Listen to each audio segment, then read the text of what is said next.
what the ABC report comes out every year that what 500,000 jobs or people are needed to fill in the demand within construction, which part of it we will need people, but then also it kind of has been demanding AI or technological advancement because we cannot fill all the demand that's out there. But in order for AI specifically to be successful, or even other build outs that you make, you need a central place that has meaning contained in it. When y'all are bringing in, entry level APMs or project engineers, are y'all looking at people that have a good background in the tech and in the innovation stuff? A 23-year-old kid who just graduated and used ChatGPT for the last 4 years to get through college, he's going to be more native to that than your 50-year-old project exec, right? I think that's why you have the software startups going after digitizing kind of new elements of workflows. Because if you have data plus software, that's somewhat of a moat. But I agree with you. I think that the days of here's a fancy UI on your data is probably coming to some kind of close. Can they solve a problem? Are they able to stick with a problem and solve it and see it all the way through? Are they okay like interacting with other individuals? Or they just want to sit on their computer?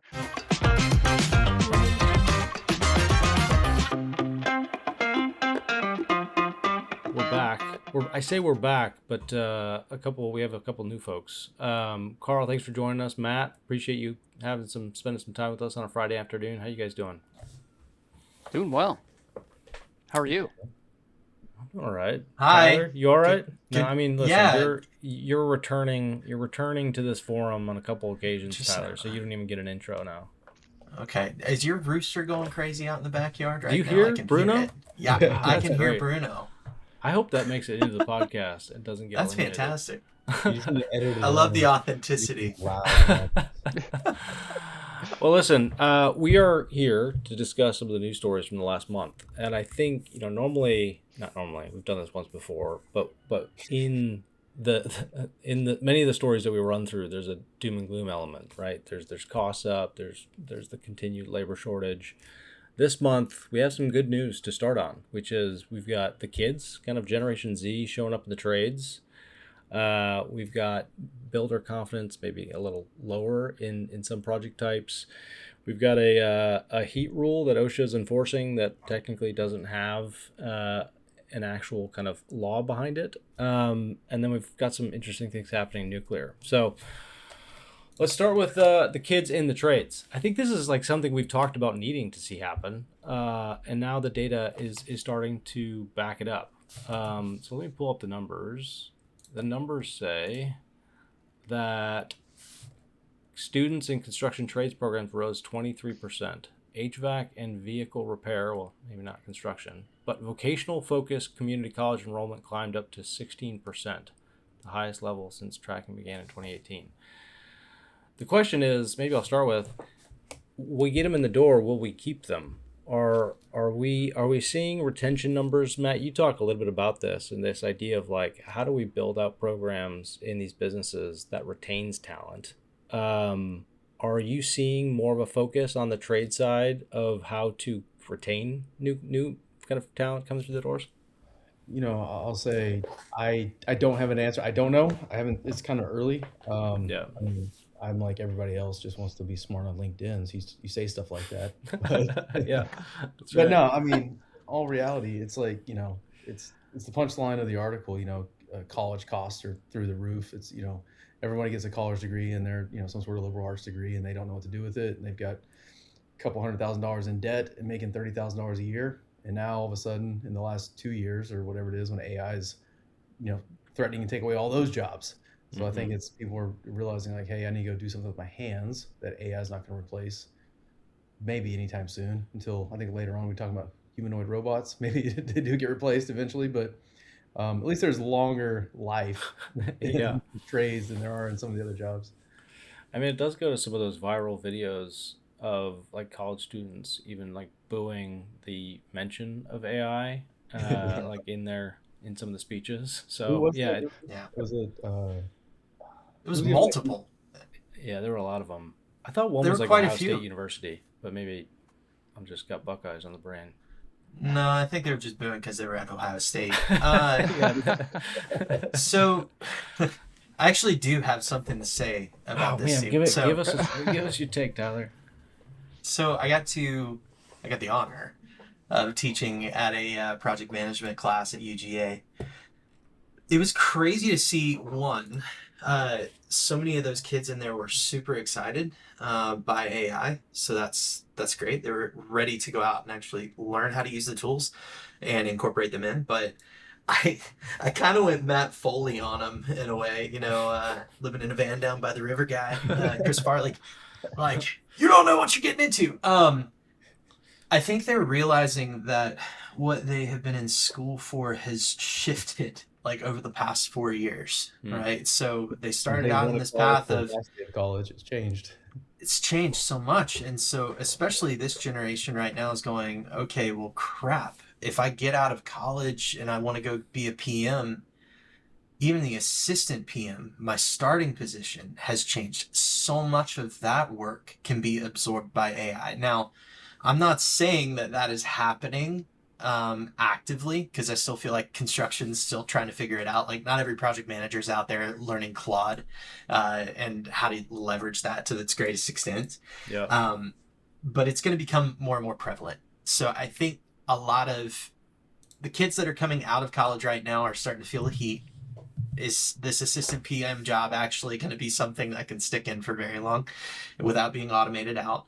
And then two, I think parents are starting to advise their kids to go into the trades. I'm hearing that more and more and more because they're starting to say, hey kid, look around. Do you see these white collar jobs being rolled up as a result of these new tools coming out? So it's kind of crazy though, because I feel like my whole like podcasting journey, LinkedIn crap, whatever the heck that I've done, I have just been hearing about the labor shortage nonstop ever since I started in the industry. I think we all have.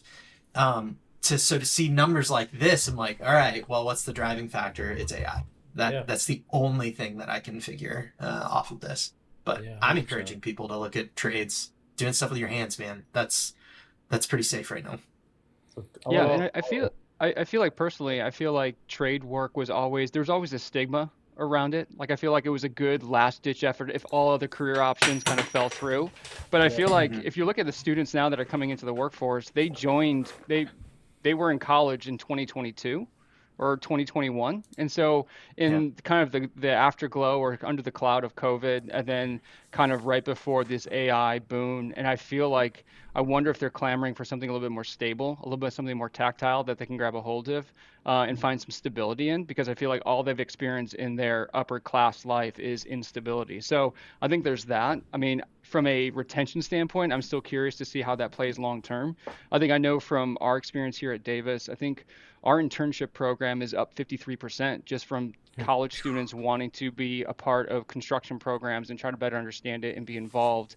I'm curious to know, I mean, for some of these studies, it's kind of crazy that some of these studies are only around since 2018, which that's not that long. But I wonder also too that like when I was going through undergrad, it was either, I mean, you go to the traditional route of undergrad or you go vocational school. Now I'm seeing like typical four-year universities now offering construction management, project management. I don't think my undergrad school even offered that type of degrees. And so I wonder We can how call it much shout out. yeah, shout out to Wheaton. I wonder if more universities are adopting some blue collar, some trade work, vocational training as compared to what it was offering maybe 10 or 15 years ago. But I think to your point, Tyler, like with the ABC report comes out every year that with 500,000 jobs or people are needed to fill in the demand within construction, which part of it we will need people, but then also it kind of has been demanding AI or technological advancement because we cannot fill all the demand that's out there. What's interesting too is on the college front, the professors, a lot of them are not up to speed with the tech that's coming out right now and realizing that it's going to displace everybody that they're teaching. And so they've dug their heads in the sand. And well, I think they're academics, right? Like they I think that there's always a disconnect between the academics and industry.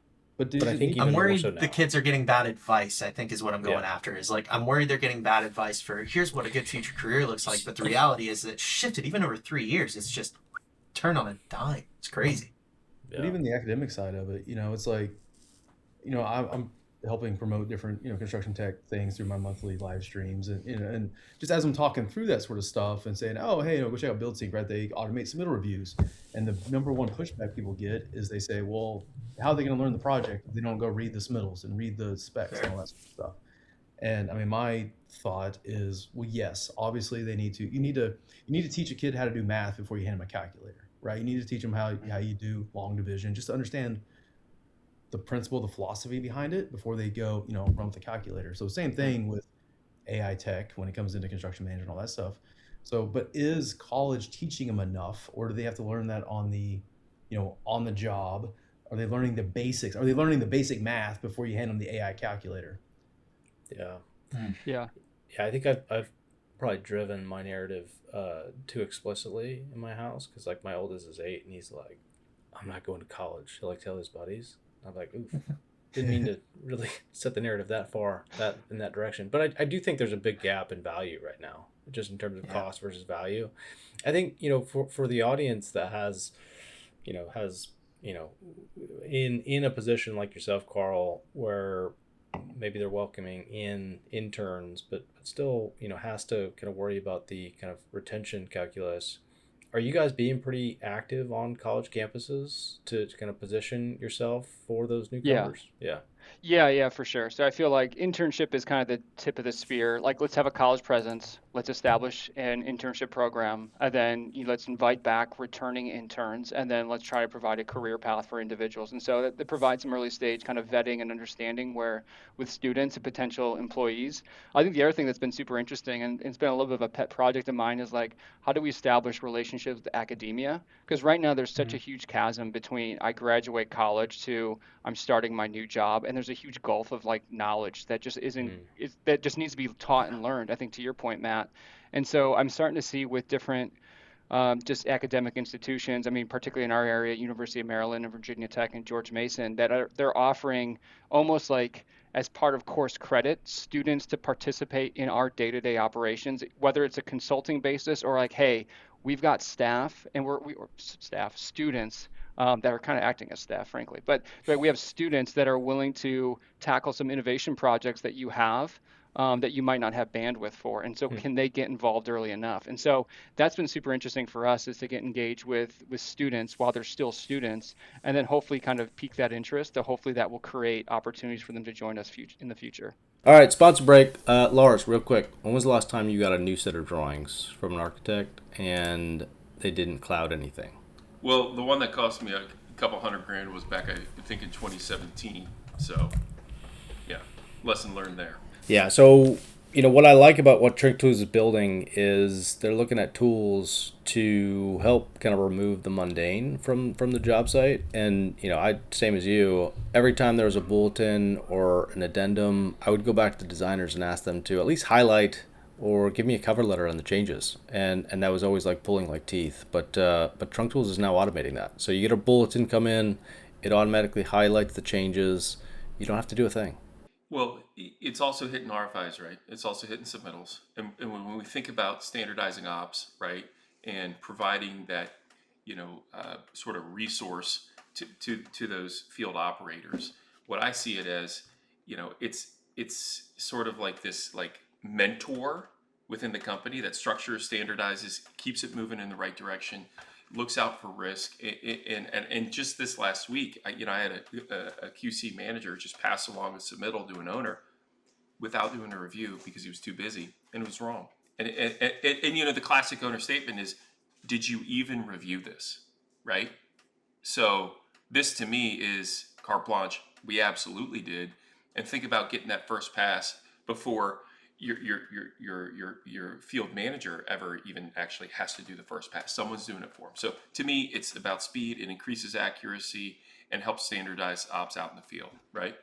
Yeah, and this is the kind of AI that we've talked about on the podcast, really appreciating, right? Which is looking at ways to elevate the craftsman at the heart of project delivery. Give me time back so I can be out in the field managing risk, right? That's funny. In my day job, we just hired an AI intern this summer. He's doing through some sort of master's AI program, I think at the University of Texas. But I thought I knew stuff. You talk to this guy and like just I know nothing. But he's helping us because we've got a list of things we want to do or goals or thoughts, but it's like we all have projects we're managing and day jobs and everything else and making memes, Yeah. and so we don't have time to tackle all that That makes stuff. total sense. Making memes. It's, Making memes. but He I was just gonna slipped that in Carl. there. Has that's a I don't think that's gonna ever be taken by AI. Right? Like your meme making is truly just a gift, I have and it an cannot be AI. captured by AI. I have an AI meme making tool that I use, but it gives me it's like 50% there, and I'm like, I see where you're going, but your joke sucks. Let me Eh. fix this for you. Like, They're um, pretty good. but I was Go gonna ask back to Carl that. though, kind of where you're Yeah, go sitting, ahead. what Tyler was saying about the assistant PMs coming into the industry and where what they learned in school and maybe not being set up for success because the industry's changed. When y'all are bringing in entry level APMs or project engineers, are y'all looking at people that have a good background in the tech and in the innovation stuff to help push that forward? Because obviously they're going to be more native to it. A 23-year-old kid who just graduated and used ChatGPT for the last 4 years to get through college, he's going to be more native to that than your 50-year-old project exec, right? Is that for That's a me? question to Carl, right? Oh yeah. Yeah. I think that's exactly. It's interesting because I feel like when we were jumping out of undergrad into some sort of profession, I think we probably had Microsoft Excel and Word on our resume saying proficiency. They're doing stuff in school now that's just like miles ahead of anything that I'm currently doing today. From so I feel like using AI or programming, creating an application or programming some sort of hardware, which like that's almost like table stakes. Like I remember, I think I was Yeah. interacting with my nephews and nieces who are still like in junior high and they're doing like 3D printing in their class. And so just like things that I couldn't even fathom like at that age or like things that I'm not even really tinkering around with today. And so I think that's almost becomes table stakes. I think a lot of it boils down to is a lot of the kind of just their project management skills in the sense of can they solve a problem? Are they able to stick with a problem and solve it and see it all the way through? Are they okay like interacting with other individuals? Or they just want to sit on their computer? Like so it's kind of like not that it's like a big vibe check, but it's almost kind of like, hey, how can you interact and like collaborate and just be a problem solver? And not to oversimplify project management, but I always just saw as like it's variable control and problem solving. It's just there's a lot of Yeah. variables, some unseen, a lot unseen, some seen. And how do you start managing and mitigating some of the cost of those variables and then getting ahead of it and then making sure that you're just seeing the whole project through. So it's kind of those other skills that I think we're keying in on versus maybe some of their AI capabilities. Yeah. I mean, one real world example of that. It was my 5-year-old's birthday yesterday, and we went to Drive Shack, and they had a power outage, and they lost Wi-Fi, and this like No bars. No. this Were young people losing their minds? yeah, well, this young woman, they had her at the front desk, and she was like, "You can still go to the bay, but you can't play the games." And I know our kitchen's closed. And I was like, all right, there's a Chick-fil-A over here. We'll just bring some food in if you just don't mind us hitting balls. And it like broke her mind. Like what she was told was like, you can't have like outsider can't bring in food. And because there's no games, they're probably not. It was just like it was a very bizarre conversation because there isn't this ability to like think critically on your fly. Hey, we're a customer organization.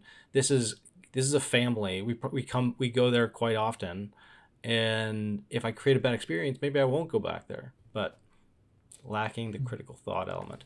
Or even the That's the thought of first being able story. to We go have a analog. few more. Go ahead, Matt. What? I was gonna say, or even the thought of being able to go analog. Like, I know. Yeah. Right. Yeah. Like the whole game is analog. It's golf, right? Like just give me. Yeah, it's very confusing. Wait, you weren't playing on Switch? I'm confused. Yeah, that's That's right. All right, so OSHA and the enforcement of this heat rule that isn't technically a law. I think it has become kind of law of the land in a few states that have created their own kind of legal structure around it. Have you guys had any interaction with this national emphasis program on outdoor and indoor heat hazards? Carl, you first. From the GC standpoint, do you guys have a plan for this in place? Maybe not directly addressing this provision, but I feel like, well, first and foremost, like I think this provision was talking about heat, temperature. Was it talking about heat index or just heat from a temperature standpoint? I Because think I it's think those are two temperature because different things. there's a low and a high. I think the draft rule Because sets an initial heat trigger at 80 degrees and a high heat trigger at 90 degrees, requiring written because plans, rest breaks, drinking water, and acclimatization protocols. so we focus a lot on heat index, which is Yeah, the combination of temperature and humidity, and so kind of like this Mm-hmm. real field temperature. And so if it surpasses a threshold, and so it might be 90 degrees from a heat index point, but it might only be 85 degrees from a heat temperature standpoint. I think there's things that we make accommodations for. Like I think with every project we have a project specific heat stress plan. To make sure that we're following the guidelines that we have set in house, and I think I'm curious to know. I think it makes it a little bit trickier because this OSHA, regulation versus this heat index internal policy that we have. How does it really how does it line up? But I think we're certainly addressing heat related issues and heat related stress in house. But it is very curious to see, a governing body wield the penalties of breaking something that is not quite a rule yet. So yeah. obviously, we always want to err on the side of safety and being safe and the most safe, but um, at what point does it just seem almost like overly litigious? I heard this on, more about California OSHA, pushing this really, really hard. And what's been fun is seeing how some of the wearable companies are approaching this too. They're like, oh, here's an opportunity for us to come in and help, because then we can make sure that you're addressing, okay, it gets over 80 degrees, ping, we can then start running the clock, say, go in and get some water and help basically track this stuff on top of having the written plan in place. So I'm Yeah. seeing some technology companies trying to use that as their wedge to get in and start deploying more wearables into the space. I was wondering if it was more the cynical side of me, right? Like you've Go been watching cynical. That's where I was going too. The World Cup Yeah. and the hydration Yeah, breaks. hydration. I was gonna go the same place. It's Oh, like, yeah. are we just really soft now? Like, I understand Oh, I there's think it's risk. if you follow the money, like Fox is Yeah, making like $600 million based on the hydration breaks because yeah, they get to additional add commercials. commercials, at every 20 minutes now instead of just halftime. No, So Matt, it's because they care about But the but players. was this Okay. well, like and it's easy for Dasani to come in and sponsor all of our job sites with water hydration stations? Like, Power. If I it, start seeing Ozempic commercials during our hydration breaks on a job site, I feel like that's when the flags will start being raised. Ozempic blimp overhead. Just like everybody stare. I mean, it is interesting to map the incentives though, because I mean, there's a different, I think, impetus from like a governing body, but I think there is this kind of element of more for more sake, and there's different incentives driving each of them. but I mean, if you get Who, to this point to become some sort of legislature, whether it is or isn't, or somebody's enforcing it, if it becomes any sort of legal law, there's always lobbyists that are Yeah, cheering for it. So who are the lobbyists? Are they actually, unions and helping support the people? Because I mean, every job site I've been on, like there's plenty of time to get water and shade and stuff. Like I haven't been on any sort of like slave driving crew wet job sites. It's like it's people take care of the people because if you don't take care of your people, that's your number one asset. So they're gone, and it's nobody. I mean, even the insurance, nobody wants to have any sort of heat stroke on their job site for insurance purposes. I mean, if you want to get just down to the bare bones of it, um, but are these wearable companies lobbying for, hey, we need to monitor the people? Oh, so you need to start implementing laws that force people to monitor their people. I mean, just going down that rabbit hole, but it just, I don't know. Anytime, well, yeah, who well, who go ahead. benefits? I mean, who benefits? I mean, if we're to think through, like, there's something again, like, I don't disagree. But I feel like if a OSHA shows up on any job site, they're going to find, I'm sure, some freight cord somewhere. Or they're going to find anything that they're really looking for, right? And so, do they need one more thing to kind of point out and flag it for? I mean, are they? But again, I don't know. Like, are they Insurance. this is it insurance mostly? You I think? would I would I would guess. I mean, it makes sense. Like if we're making sure that there are fewer claims on a job, then fewer payouts. It would make sense, and they've got a ton of money to throw out there and lobby for this type of stuff. So I don't know. Hazarding a guess, somebody like an Yeah, insurance company I probably wonder has the incentive to do something like this. I wonder what the stats are for heat-related illnesses on job sites versus other. I mean, if you look at the OSHA issues log every year, whatever they call it, the number one, it's always falls, stepping off a ladder or it's, something like Yeah. that. I wonder where Yeah. heat-related illnesses are. Yeah, and I'm sure a lot of that just doesn't even get reported, right? Like heat stress versus heat stroke versus like, if you're thirsty, you're already dehydrated type mentality. So like it's hard to probably even capture the full breadth of that.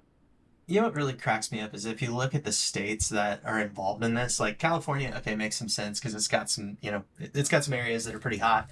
Washington, Oregon, and Minnesota. When I think of heat, those are the states that I think of. It's like, where should this be, Pat? Probably Arizona, maybe some Texas. Like, it would make more sense in regions like that, Florida. It was a year or two ago when Texas put in like water break requirements. Okay. I mean, I think this goes back to one of your original comments, Matt. Like the idea of like legislating leadership is just so flawed in a number of ways. If your job site doesn't care about people, it's not going to be successful. How do you care about people? Well, there's a lot of different ways. Taking care of them during a really difficult heat season, that's one of them. And I just think like we're getting away from, and I think this part of this is also like this over reliance on tech and data and AI. And can I get a lens into every layer of risk on any project from a single pane of glass? I think that's the goal, and I think that's a problem in a number of ways. But I think it's also funny that OSHA is moving forward with something that maybe doesn't have the backing it maybe needs to have, which is not surprising. So. Yeah. All right. So last month we talked about some acquisitions happening in the space. We had Document Crunch getting acquired by Trimble and a couple others. I think this month we've got money coming in the form of kind of 6 context startups raising a combined 126 million in early 2026. And I think it's interesting too where that investment's taking place. So investors are funding AI estimation, job site monitoring, reality capture, and fleet risk. So it's not necessarily like the glamorous moonshots, right? It's some of the kind of operational kind of plumbing infrastructure on the project. I think, Matt, maybe as you interact with this on the trade side, are you seeing more kind of well-funded startups kind of come into the trade space specifically? I think there's a lot, whether they're well-funded or they're just straight seed startups trying to figure something out. I message all the time, like, hey, I'm building this tool for the trade, right? Or for the monitoring crews or a lot of that sort of stuff. And I think that's where everyone sees an opportunity. I mean, it's getting less now. I think people are kind of waking up to it. But the tool has to actually do something, right? Like, but the more niche, solutions that are solving a problem, an actual problem. But then the problem becomes, well, now if you're a GC, you've got 12 tools that don't talk to each other, solving 12 different problems and all that, that login mess you got. Now you're very, just got a whole nother problem on your hands. But I mean, even it's interesting to see, a lot of this was kind of, field data capture, right? A lot of it was, what was it? I lost this part where we were at, but a lot of those tools that just got funding were, a lot of them were, reality capture, weren't they? Yeah, there was That's kind of an interesting trend. I mean, it's always been a trend, but now that I think that you could take what you capture and now the other AI tools, whether you plug it into Claude or something else, right? You can take the data and then just do all kinds of crazy things with it. Have you guys heard of XBuild? Tyler, have you heard of XBuild? I haven't. I didn't either. Cost estimate in 15 minutes. That's an interesting claim. Carl, you are always one that gets so many emails about every new tech. Have you taken any of those calls or emails recently? Well, not from any of these companies, but yeah, I mean, it's Sincera? No. I mean, I've interacted with Sincera in the past. Have you? But yeah, I mean, I feel like if you work in the construction industry and you have technology or innovation anywhere near your LinkedIn title, like every tech product, domestic and abroad, is going to reach out for a little Domestic bit and of abroad. time. Yeah. Yeah, I remember talking to another innovator that said that he deleted like the first 8 emails that he would receive from a particular vendor, and then email number 9 he might respond, just because it's just always a flood and it's Oh just man, always don't so much encourage them. noise. I feel like we're gonna have to No. edit that part out of the podcast. Okay. But no, I think it makes sense that there's some reality capture interest. I think that's always been a hot issue in construction, at least when we're managing projects. Like how do you double and triple the effort and capabilities of a superintendent? They're walking the job sites. Like, okay, well, we'll have individuals walk the job sites, capture with a camera, and then now we have this data, this compelling visual data. Now can we use and extract data from these images or these videos to make us more effective, whether it's like flagging issues or flagging safety concerns or measuring progress. Like it makes sense.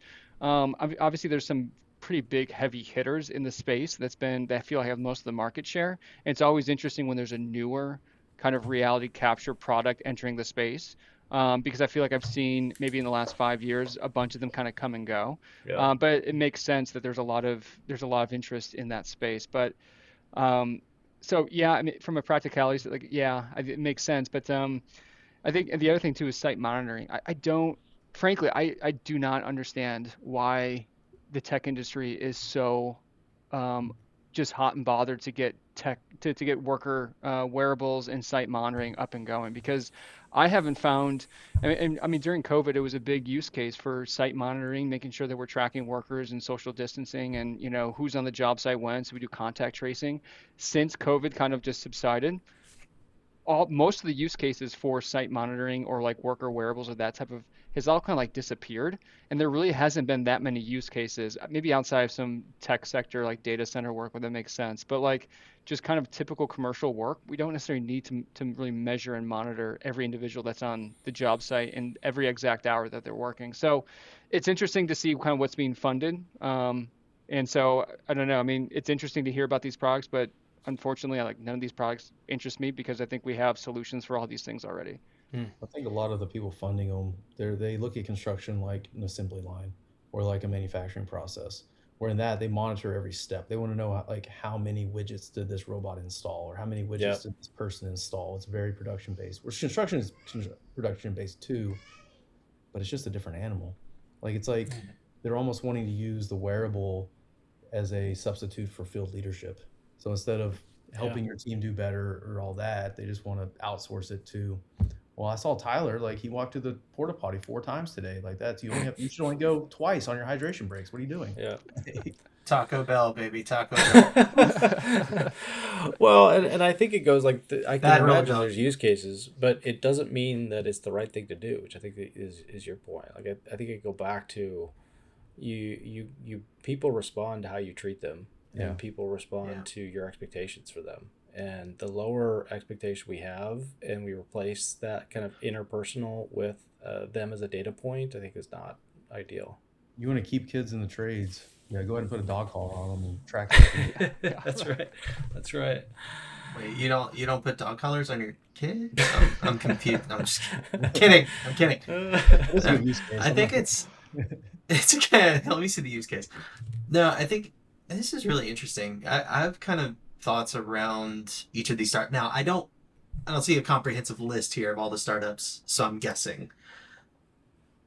I feel like the hardware startups might have a better shot at longevity than the software ones at this point, because software is becoming so Yeah. much easier to replicate and build internally. Yeah. I'm not saying that it's done perfectly. I'm not saying they're building the Sistine Chapel of code there and it's beautiful and perfect and everything operates as it, like, without fail. It's just becoming easier. It's becoming easier to try stuff and figure out what is really worthwhile to us. So I'm hazarding a guess, especially with a lot of the startups that are AI driven processors, softwares. I feel like the AI software is kind of a bubble in a way. I'm going to say that term. But like I feel like there's been so much investment in that. And the reality of it is that because we've had AI, now everybody can go out and build something. Yeah. And so the value's just kind of all over the place. Whereas with hardware, if you get that right, it's visible. It's something we can deploy out on site, and it's something we can see value in. It's hard to replicate hardware. It's hardware. I think that's why But you yeah, have the software startups going after digitizing kind of new elements of workflows. Because if you have data yeah, plus software, that's somewhat of a moat. But I agree with you. I think that the days of here's a fancy UI on your data is probably coming to some kind of close. well, I saw an estimator the other day who had cranked out a full dashboard for their estimating workflow with quad skills and everything, and he's passed it out to his whole team. Like they have it internally now, and Yeah. like he's technical. Don't get me wrong. Did he do it perfect? Probably not. I'm sure some software engineers out there would have an aneurysm if they looked at it hard, but it's actually getting work done. So who Yeah. cares if it breaks a little bit? It's Well, if you like, could I even take mean, that MVP it's you built, working. hand it to a software engineer, and for probably Yeah. $20,000, have a solution that you're not paying Yeah. $40,000 a year, right? Yeah, right, exactly. I mean, we're considering that with one of my clients right now. I mean, they're paying 50K a year for something, and we're like, this isn't that like this is a database and a dashboard. Yeah. It's not difficult. So why are we paying 50 grand a year for that? So the cost of software, I feel like, is for a lot of it, not all of it, is collapsing because so many other people can do it. It's an interesting time for a lot of those context software startups in general right now. I would not really want to be in it unless I had a very specific workflow that I was solving. Hmm. Yeah. Yeah. Have you been following I- Procore stock?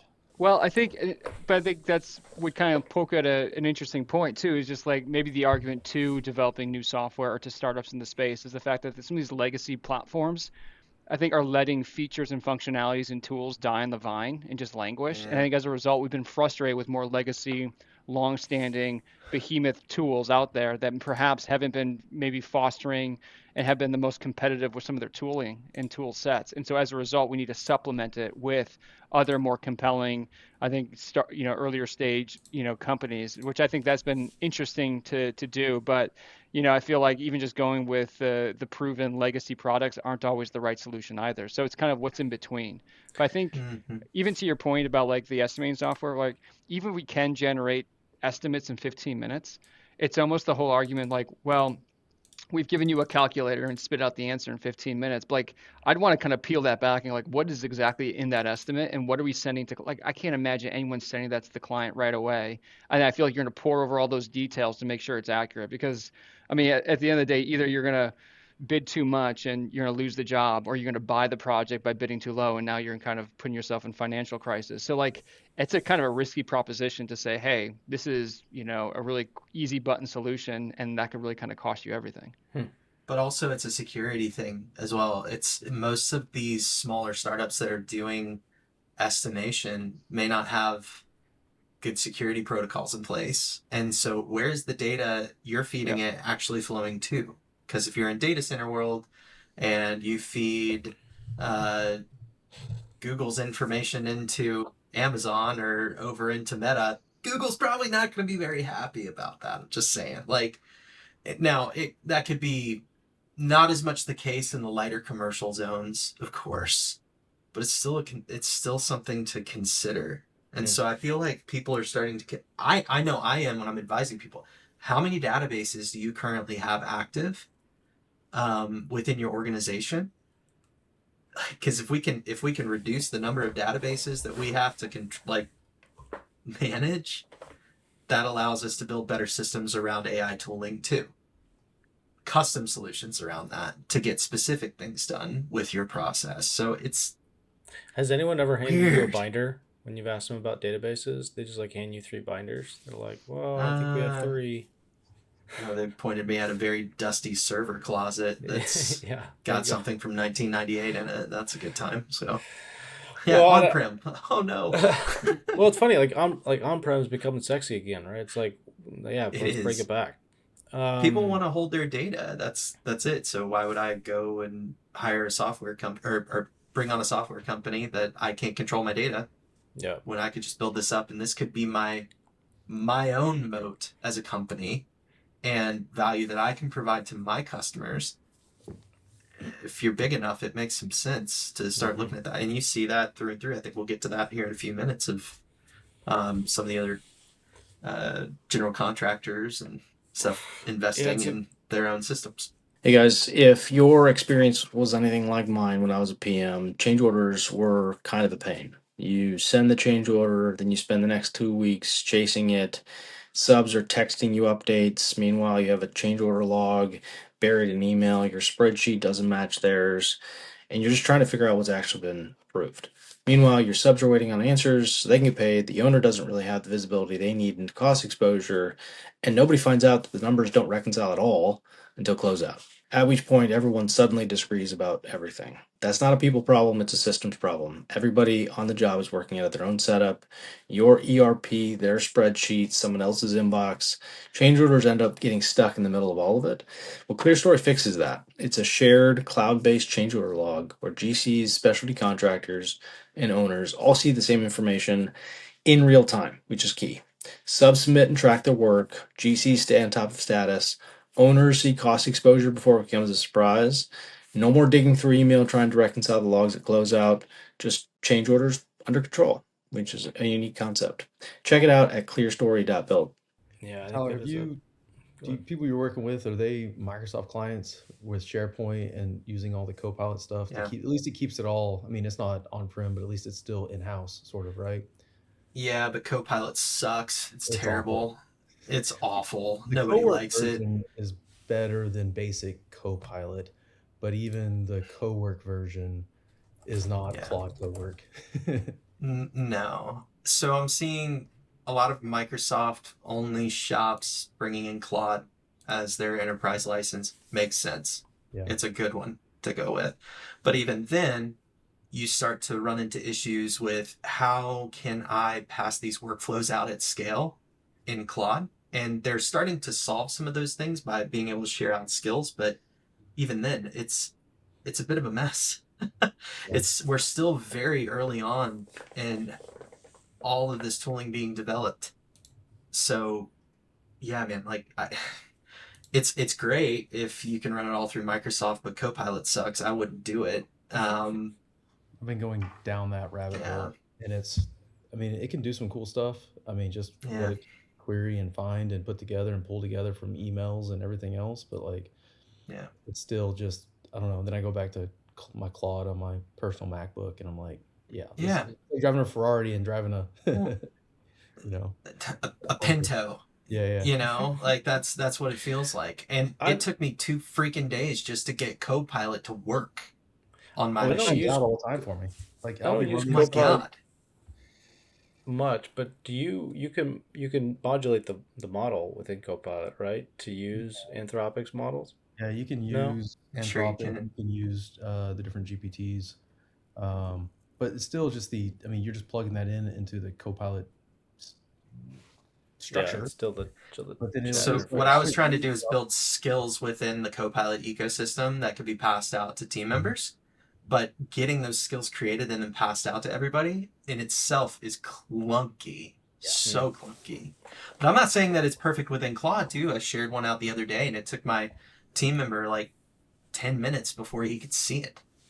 What's going on if here? there was We have only to have this thing someone with audited? some domain expertise that would teach a class on how to use AI, I feel like we'd all be in a better place. And Tyler, you did that. We had I was a participant in your first cohort, and from my own experience, it was very good. So I'm not full of crap? Is that what you're saying? In that category, you are not in that category. Everything no else, one, yes. No Okay, one knew sounds enough to great. call you out, so I got one.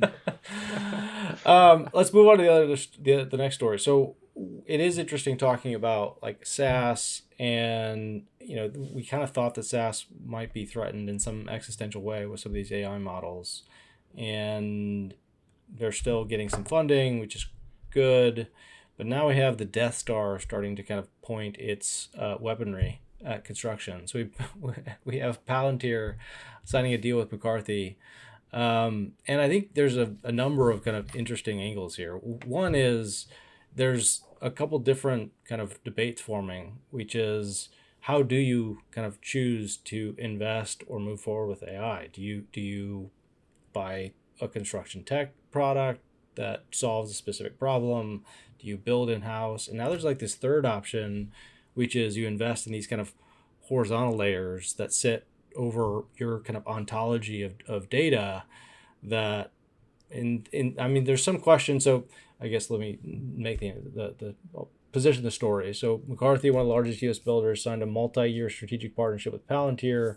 It's announced on June 4th to run its operations on Pulse, an AI suite built on Palantir's AIP and McCarthy's ontology that encodes more than 160 years of how the firm builds. I think the one big question is who owns Pulse, right? I guess, is that a McCarthy product, do you think? Mm. I would hope. I would hope they own it. Otherwise, that was a lot of money to spend on something that you don't get to keep. Yeah. Um, Carl, have you yeah. heard any like are the GCs being solicited by Palantir in any large way? Have you had any interactions with Palantir? No, no, and not to my knowledge. I mean, I think I don't know. I'm probably, maybe this just makes me a construction professional, but I always think of the end at the beginning, and usually maybe it's not the best ending. But I always try to think like, okay, if you have a relationship like that, how do you get out of it? Mm. If things don't go well, I mean, I think there's so much risk and so much that's unknown when it comes to AI that encoding your entire system, in partnering with an AI platform like that, like I feel like, okay, let's just say it doesn't work the way they expected. Like I don't even know how you disassociate or detach yourself from that. I mean, it's one thing to have like a project management platform, and there's the issues associated with change management there. I just can't imagine with something like this how you would part ways. But no, to bigger conversations like that. I've seen products that have horizontal plays, and they talk about like, hey, here's an estimating AI agent that can go into Building Connected and can go into Toggle and can go to all these different systems and provide you this historical context. Hey, that's great, but I just can't imagine this horizontal play across the entire organization. That's wild. Yeah. Yeah, I was just How trying to hard do you figure out want me to more. go into this here, Steven? Because I've got so many thoughts around this. It's Well, go hard. go hard. Okay, all right. Sorry, I don't want to just monopolize it, but I checked out what they built. I watched the whole presentation. I mean, what they built is pretty stinking cool. It makes a lot of sense, but it's dashboarding. So that's the high level. So the visual side is that they built the dashboard, but the underneath, the subsurface, is the ontology aspect of it. Which, when you hear ontology, they're going to start trying to preach that out there like it's something that they invented. It's not. Ontology is simply just a philosophical way of thinking. It's how things are connected. So how things are connected in their meaning. So I don't think that is a bad thing for companies as a whole to look at, which is you have all of these tools that you might use. Like if we're looking at a GC, you might have Procore, you might have your Outlook, your Microsoft suite. You might also have Bluebeam, or I don't know, Toggle, any of these things that are in your ecosystem. That's great. But in order for AI specifically to be successful, or even other build outs that you make, you need a central place that has meaning contained in it. So I can look at the finance side of my business or finance tools, and I can look at the project management tools, and I can see how these two numbers relate and why that means something to me and why I should flag it. Whereas you can do that in some just regular relational databases, but that's where you're starting to see things like a knowledge graph become more and more prevalent. And so you'll start to see more of that stuff and put out there in their marketing materials. So it's all great. Palantir's done a great job, but again, what you said, Carl, is like, okay, how do I get out of it at the end of the day? But I mean, I feel like most companies are going to need to start thinking this way. Ontology is going to become the term. I Well, feel over the next couple years, you're going to hear it ad nauseum along yeah. with AI. But I think the approach, like Palantir's approach, is not novel. To your point, right? It is. No, Uh, they it's have good software engineering. they have a coherent understanding of data, Yeah. and they've productized it to the extent that they can go in and essentially hand off a data strategy to an organization. I think the Yes. question is there enough value in that kind of proprietary approach that negates their lack of domain expertise? And I think it's very possible, right? They've worked in a lot of industries. Um, who that model fits, I think, is an open question. Mhm. But I don't know, Carl, Matt, what do you guys think? I don't know enough about this to like I've yet to really even understand what the hell Palantir does. Aside from there was a point in time when they were Yeah. propping up our whole economy, it felt like. But like Well, they make, yeah, I mean, they do a lot in military, like the yeah. industrial kind of military complex, right? And I think their main model has always been they could just be a consulting firm, Yeah. but they position themselves as a product company, and so they kind of go in and they essentially kind of craft this is what kind of outcome you're going to get, and then they kind of swarm you with consultants. Yeah. But that's, I mean, I've never interacted with Palantir professionally, They so that's outside in. they're consultants who sell products that they have built Yeah. is the long and short of it. Are they And those custom built products products help. for you, or do they have like a No, they've got platforms that they customize to you. So they'll ingest all of the data from different sources into their system, which that's where I think is it Forma? Is that what it's Foundry. called? Foundry, thank you. Yeah. Yeah, so Palantir's Foundry is that ontology system that they have created. But it's, you know, in they've just productized something.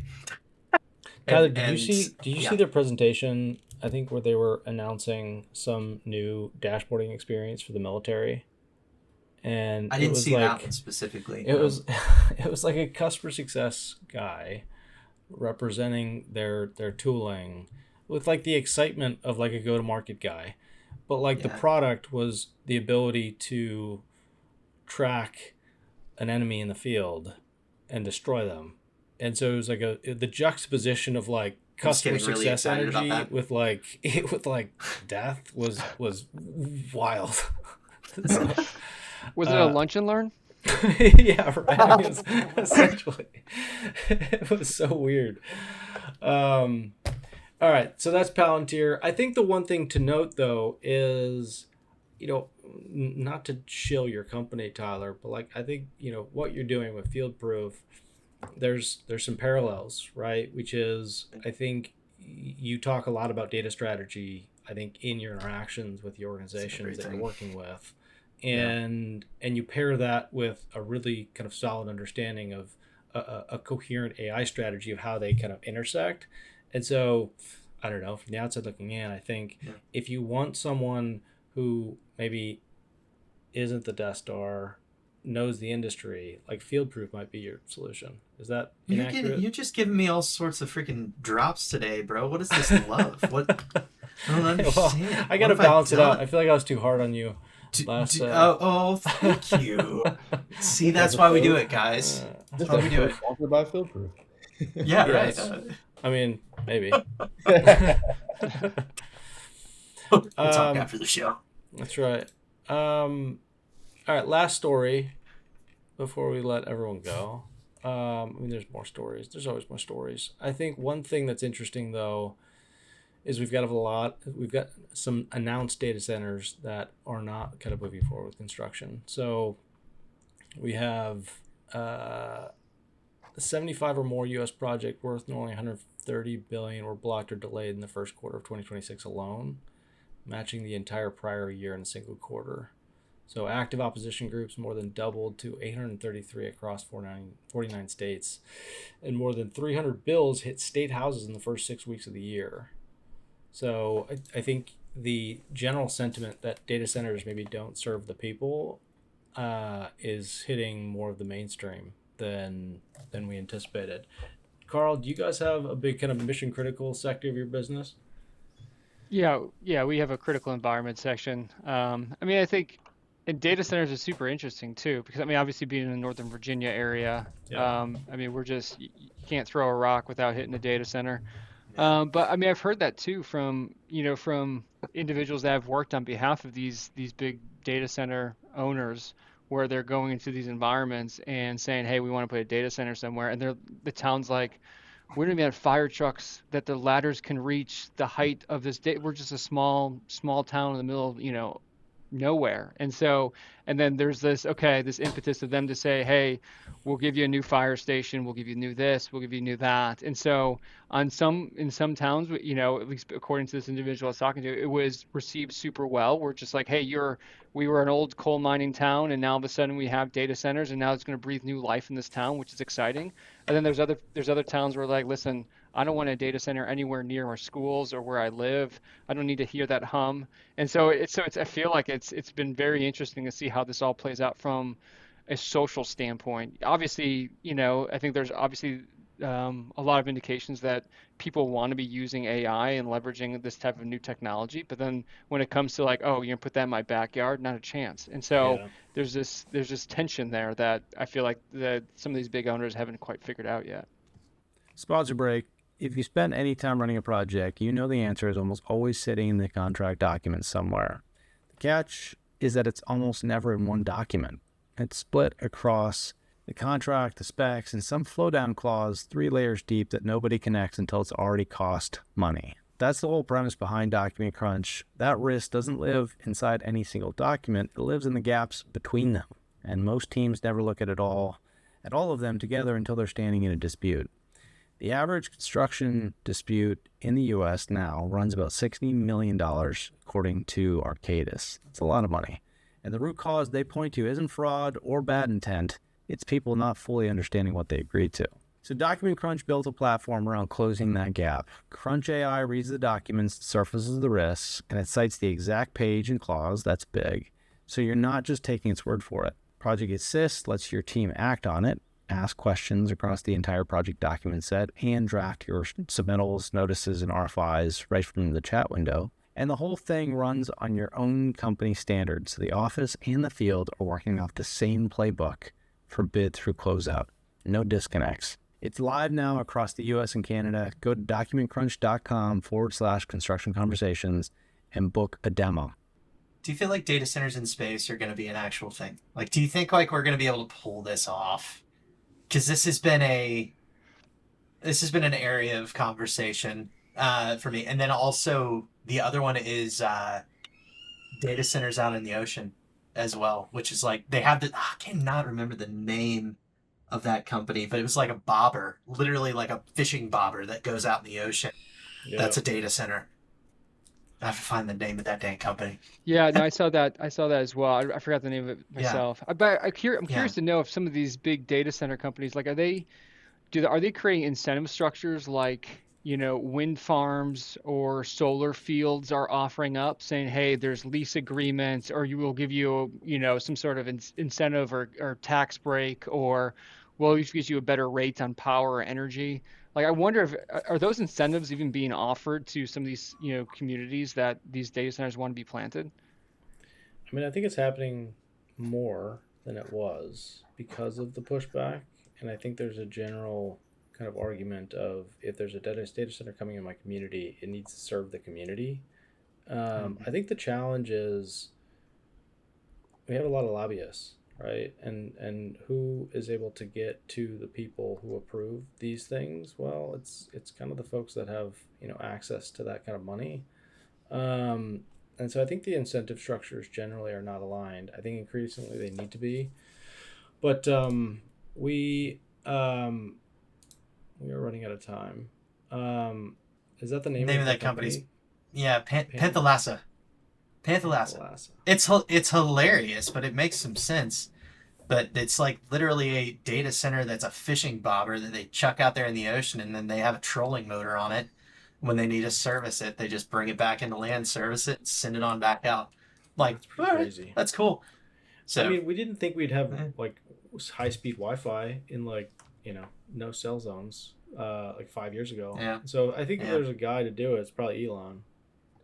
I was gonna say I wouldn't put. well, him that's in not even Elon. It's the one in the ocean isn't Elon. Elon wants to put him in space, I'm of saying the course. space, yeah, SpaceX. Yeah.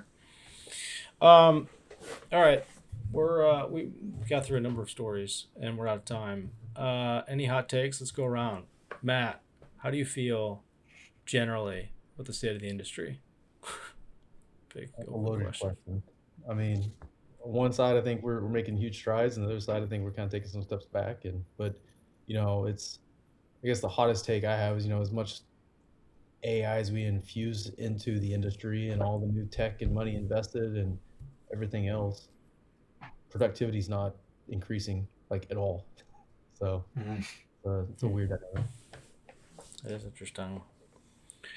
Tyler, what's your take on AI, like specific Contech AI? Who wins, industry agnostic AI or Contech AI in Oh, terms gosh. of having a bigger impact on our industry? I think owned AI makes the biggest impact. Ooh, that's a great answer. Owned Third AI, rail. owned AI infrastructure is the thing that really pays off long term in this, which is building. And I'm going to say the ontology within your organization, because I think that sets you up foundationally to do some pretty incredible things down the road. Now, but also kind of piggybacking off what you said there, Matt, which is, I mean, we got to make AI actually work for the freaking industry. We can't just keep spouting on about it. We've got to get out there and actually implement it in workflows and figure out what works. If I can't put it in the hands of somebody like my dad, my old crotchety dad, and he actually uses it, then it's not a winner. And so we got to get to that place. It's funny, we were talking about wearables earlier. And I remember during COVID, we went out to a project and we had one of those proximity things. And my dad was pissed the whole time. We get within 6 feet of each other and it starts beeping at us. And he's like, this dang go back, that. Like he's going off about it, hates it. So it's like, how can we make even AI tools or hardware that my dad or any other superintendent out there that would actually appreciate, actually use and see value in? That's a hard question. Yeah. But as people that are building products out there and doing things in the construction industry, we got to keep that in mind, make it useful for them. Otherwise, it's dead. Yeah. I mean, also, something I've said 1,000 times is like any sort of tech and tools or innovation, it's got to make the life better for the men and women doing the Yeah. work. Whether they're in the Heck yeah. field or in the office or whatever, it's like, you put on these trackers, and is it just simply to squeeze productivity out of every last piece of drop of productivity out of people, or is it actually making their life better?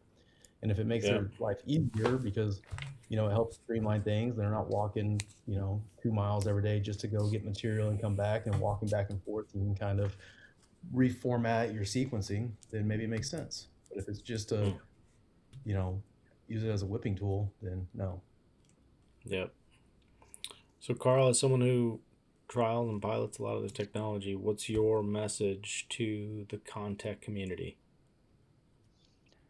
It's probably not a new message, but it's always, I mean, start with the problem, right? I feel like if I've got an hour to solve an issue, I'll spend 55 minutes talking about the problem, and then the last 5 minutes figure out what the solution could be. And so I think that's unfortunately what's missed a lot of times when interacting with tech vendors, especially when they're trying to sell a slick tool or some new AI, is just like, well, what are the success metrics? Like, are we even asking for this? It's like almost like people running up to me and offering me ice cream every minute of the day. Like, I'm not looking for ice cream right now. I'm just looking for a meal, looking for some steak, or you know what I mean? Like, we're just like, or I'm not eating right now. It's just like, hey, try this. I'm like, I'm not in the mood. I don't want this. We don't need this. Like, and so it feels like a lot of times people are just rushing to sell you something without ever spending a moment to talk about, like, inquiring about what are the problems, what are the issues we're trying to solve, is even a priority. Like, it could be a problem that we're trying to solve, but it might not even be a high enough priority that we care. Like, we're not changing the plastic cutlery in our break room kitchen every year because there's a better cutlery coming out. It's like, that's low priority. Like, I feel like we got to focus on some other things. And so that's sometimes how it feels with tech. It's just, there's so much noise. How do you cut through it? I think don't look at the tech, look at your people, talk about what are the challenges and problems, and then go out and look at the tech and figure out, I mean, not every problem needs a tech solution. Sometimes it just needs better ownership. Fact. Wow. Man, I always will got some say this bangers though. there. The cutlery matters when you are eating steak in the break room. Just We moved to saying. sports all across the organization. Sports. All right. Well, someone asked Carl what he wants. That's that's a good Sports. That's a good outlook. What do you want? Well, guys, thanks for joining me. That was fun. Yeah, thank Thanks, you. man. Thank you.